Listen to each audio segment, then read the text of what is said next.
શું તમે ક્યારે એવો નાણાકીય નિર્ણય લીધો છે જે ત્યારે તો બહુ સ્માર્ટ લાગ્યો પણ પછી ઊંધો સાબિત થયો? હા, તમે એકલા નથી. રોકાણ કરવું થોડું મુશ્કેલ હોઈ શકે છે. ક્યારેક આપણે એવા વળાંક લઈએ છીએ જે કંઈ જ ન લઈ જાય. જેમ કે ફક્ત એ કારણે ફંડ ખરીદી લેવો કે ગયા વર્ષે એના રિટર્ન્સ વધુ હતા. સારું લાગતું હોય છે ને? પરંતુ બજારો રિપીટ મોડ પર ચાલતા નથી. જેના ભાવ ગયા વર્ષે ઊંચા હતા એ જરૂરી નથી કે ફરી પણ વધે.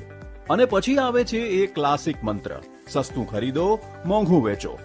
સાવ સરળ લાગે છે, પણ કોઈ જાણતું નથી કે બજાર ખરેખર ક્યારે સસ્તું છે અને ક્યારે મોંઘું. મોટા ભાગના લોકો ફક્ત અનુમાન લગાવે છે અને ઘણીવાર ખોટા હોય છે.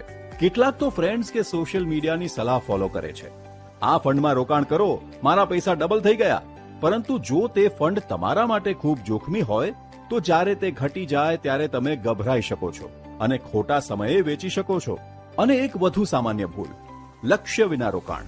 ન કોઈ પ્લાન, ન ટાઈમલાઈન, ફક્ત થોડું બચાવીએ છીએ વાળી રીત. શરૂઆતમાં સારું લાગે છે, પણ થોડીવાર પછી તમે ટ્રેક ગુમાવી દો છો અને રોકાઈ જાઓ છો. સચ્ચાઈ એ છે, આ બધી સામાન્ય ભૂલો છે અને એ સરળતાથી ટાળી શકાય છે. જાણો તમે કેમ રોકાણ કરો છો, તમારા માટે યોગ્ય વિકલ્પ પસંદ કરો અને એકવાર શરૂ કરો પછી નિયમિત રહો. મ્યુચ્યુઅલ ફંડ રોકાણ બજારના જોખમોને આધીન છે. સ્કીમ સંબંધિત તમામ દસ્તાવેજો કાળજીપૂર્વક વાંચો.